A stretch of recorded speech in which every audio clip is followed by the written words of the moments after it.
Hi guys, welcome back. We have finished chapter 3.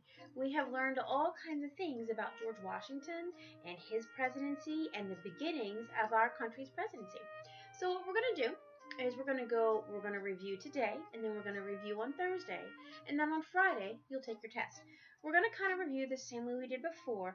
I've made flashcards, so I'm going to go over them with you.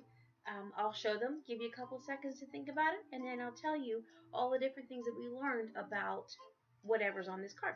And I have a couple of pictures to show you to remind you of what we did. All right, and what we talked about for some of them. Okay, so we'll get started. Our first word is budget. Budget. What was budget? Yes, it was a plan for spending and saving money. Do you remember who had to come up with that budget? Yes, George Washington. He was the one who set the precedent on how to have a country's budget. And you guys made your own budget. Let's see. There you go. Remember the budget we made? Hold on. Let me turn that light off again. There we go. There you go. There's that weekly budget that you guys did such a great job on. Awesome. And remember, we wanted to save money. For that, we tried to find a way to save money to buy something that we wanted to buy. Okay. The next word is cabinet. Cabinet. Is it something that you put dishes in? Not this cabinet. No, this cabinet was people chosen by the president to help him and give him advice on making decisions. And remember, the George Washington's cabinet was made up of Thomas Jefferson, the Secretary of State, Alexander Hamilton, the Secretary of the Treasury, Henry Knox, the Secretary of War, and Edmund Randolph, the Attorney General. That's right, we talked about them. Okay. Circuit riding preacher. What was a circuit riding preacher? We talked about it when the people went west. Yes, it was a preacher who rode from town to town on a planned route. Because remember, the people who moved out west didn't have a church in their own city. So they had to have a preacher that would go to different cities, and then he would go back again. So we'd kind of go around in a route to the same cities, and then he would be their preacher. So the cities had to share, or the towns had to share the preacher. Okay? Precedent. Some of you missed this one on the review sheet we did a little while ago. Precedent. Precedent is an example. And who have we been talking about that set most of the precedents for the way our government runs? Yes, George Washington did. That's right. Okay. Here is New York City. Now, there's a lot of information about New York City. But what specifically did we talk about New York City in this chapter? It was the first capital of the United States. That's right. It was the first capital of the United States. And then the capital moved to Washington, D.C. That's right. That's where our country's capital moved to after it was in New York City. Do you remember who planned it and designed it? George Washington did. And who helped him? What was his name? It was from France. Pierre L'Enfant. That's right. Very good. Now, George Washington wanted to make sure that the capital was not part of any state, because it wouldn't be fair for that state. So there were two states that donated some of their land to make the capital, Washington, D.C. Do you remember what D.C. stands for? District of Columbia. And who is it named after? Christopher Columbus. That's right. Good job. Okay. Potomac River. Potomac River. That was the river that Washington, D.C. was built near. And remember, it's also the two states that donated their property. It was right near there, too. So here is where I have a map to remind you, because you're going to need to know this. Okay, you're going to need to know this. Whoops. Sorry, I'm losing my papers. There we go. Okay. All right. We have New York City right up there. Then there was Philadelphia here. Then at the star was Washington, D.C. And right in there, see that little wavy water? That was the Potomac River. And if you follow the Potomac River all the way up, that's right where Washington, D.C. was. So our capital was in New York City. Then it moved to Washington, D.C., which happens to be right near the Potomac River. Okay? Awesome job, guys. Awesome job. All right. Now we're going to go into some people that we need to know. All right? Let's see if you can remember some of these people. Alexander Hamilton. Now, for those of you that like Broadway, yes, Hamilton is a Broadway, but we didn't learn about that in this chapter. What were some of the things that we learned about Alexander Hamilton in this chapter? First of all, he was George Washington's Secretary of State. He was part of George Washington's cabinet. He also disagreed with somebody a lot of the times. Do you remember who that was? Yes, it was Thomas Jefferson. He did not agree with them. They had many disagreements. And one of those disagreements was something about a bank. What did Alexander Hamilton think about the bank? He thought there should be a national bank. That's right. And he's the one who said that the banks would be helpful to the people if they wanted to save money or if they needed to borrow money. So that was Alexander Hamilton. And there we go. We were just talking about him. Thomas Jefferson. That's right. So what was one of the things that we learned about Thomas Jefferson? Who did he disagree with a lot? Alexander Hamilton. That's right. One of their disagreements was about the bank. Alexander Hamilton wanted the bank. Did Thomas Jefferson? No, he didn't want the national bank. Do you remember why? He thought it was unconstitutional.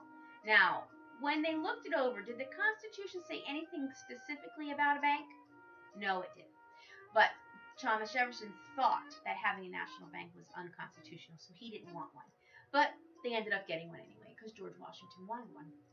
Let's see, what else did he do? Oh, yes, Thomas Jefferson was also George Washington's Secretary of State. He also...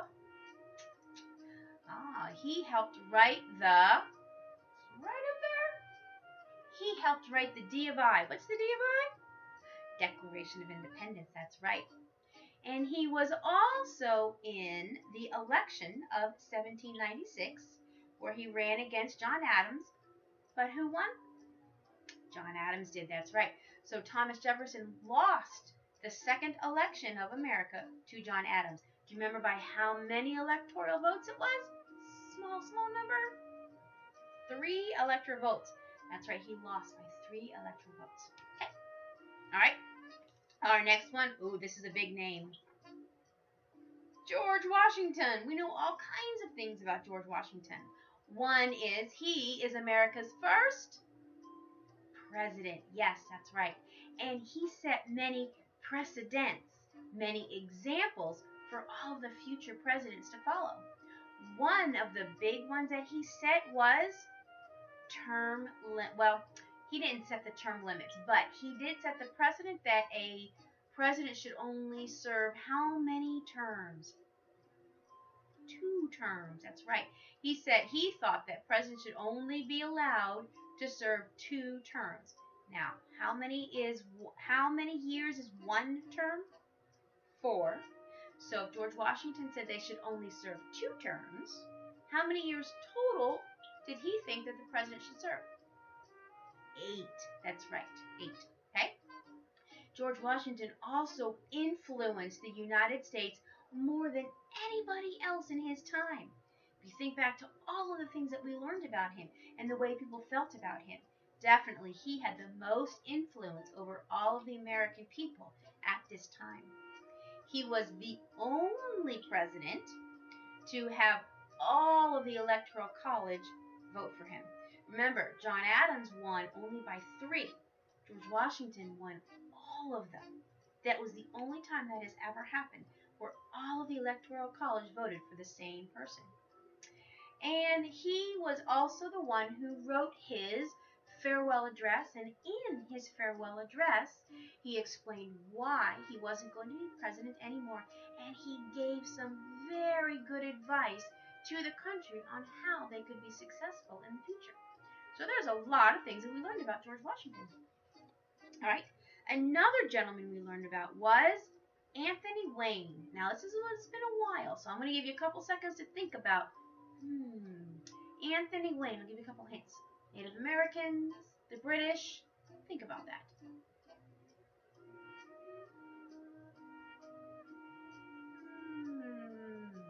All right, here we go.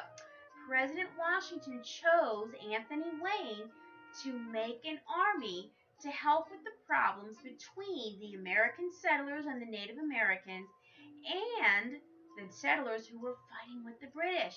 Do you remember the British were selling or trading weapons with the Native Americans so that the Native Americans could fight the Americans? Because the British they were still upset about the Revolutionary War, and they didn't want the Americans to have the land. But Americans wanted the land. So Anthony Wayne was the general of the army that defeated the Native Americans and the British at the Battle of Fallen Timbers. We talked about that when we talked about the settlers moving west. Okay? All right. Speaking of the Battle of Fallen Timbers, ta-da, there it is. The Battle of Fallen Timbers. Okay, so we just said General Anthony Wayne was the general that fought the Native Americans and the British at this battle. The British were trading the weapons with the Native Americans so that they could fight the Americans. But who won that battle? America won that battle with Anthony Wayne as the general. And after they won that battle, the British backed away. It also made the Spanish back away too. All right, now we have John Adams. Oh, look at that. His name is right underneath that one too. John Adams, we just got done talking about him. He was the first president? No, he was the second president of the United States. He was also George Washington's vice president. So remember, he had a lot to do with the presidency even before he was a president. Now, he did sign a law that made it against the law to write about the government in the newspapers. We talked about this. Was that fair? Was that constitutional? No, it wasn't. It wasn't right because they were taking away people's free speech. So eventually they took that law away too. But he did make decisions based on the good of the whole nation, not just on his political party or on himself. Remember, let me get that right. There we go. He was one of the Federalists, right? And they wanted to go to war with France. But John Adams didn't think that was a good idea. He didn't think that was best for the country.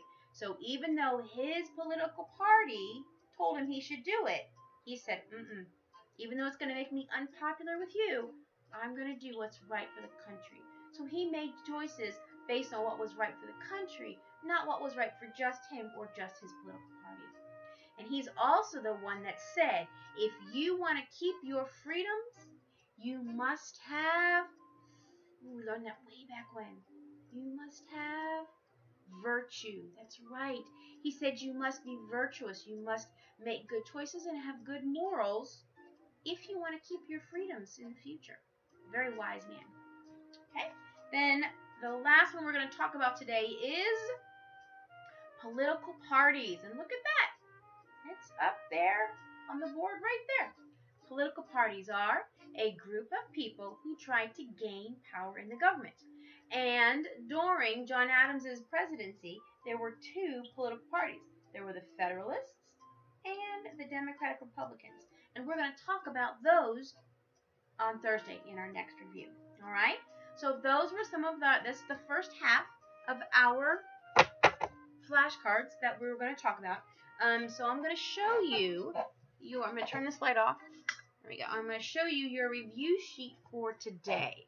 Ooh, that's really bad. Try this again. Hold on here. Will that help? There, it's a little bit better this time. Okay. So this is going to be your review sheet, okay? So for numbers 1 through 5, you're going to match each term with the correct definition, okay? Here are the words. Over here in the box, there it is your definitions, okay? So number 1 is budget. So over in the box, is budget a preacher who rode on a planned route? Is it a plan for spending and saving money? Is it an example? Is it a group of people who give advice to the president? Is it groups of people who try to gain power in the government? You decide which one it is and fill it in the blank. Okay? Then on 6, 7, and 8, you need to identify each place on the map. Now, I just showed you this map, okay? And this one is, let's see if I can get this right. There we go. It's a little bit harder than I thought. Let's try. Here we go. All right. That is 6. That is 7. And that is 8. Okay? And, remember those dots where we have, I'll give you a hint. They're mostly talking about the capitals, the 2 different capitals that we discussed. Okay? Then on the bottom, you're going to match the people. 9, 10, 11, 12, and 13 are the different people. And here we go, is the choices that you have for each one. Okay? So, after you finish this is just part 1. After you finish this, you do not have to print this out. Just write the number and the answer. Send it to your teacher. And we'll let you know which ones you got right and which ones you got wrong. And then on Thursday, we're going to have the second half of our review with, another paper that you're also going to do the same thing with. And then on Friday, I'm going to talk about what you're going to do for your test, for your assessment. All right, now through any of these reviews, if you have any questions or you don't quite understand one of the words or it doesn't make sense, just email us, let us know, and we can give you a help to help explain it more and give you some ideas to help you understand it. All right, guys? Okay, I hope you're doing well. I can't believe we're already on chapter 3. You guys are doing such a great job with this online learning. Keep it up. Don't give up. You're doing awesome. I'm so proud of you guys. I miss you guys so much, and I love you guys so much. I cannot wait to see you in the class. All right, guys, if you need anything, just let me know. Bye.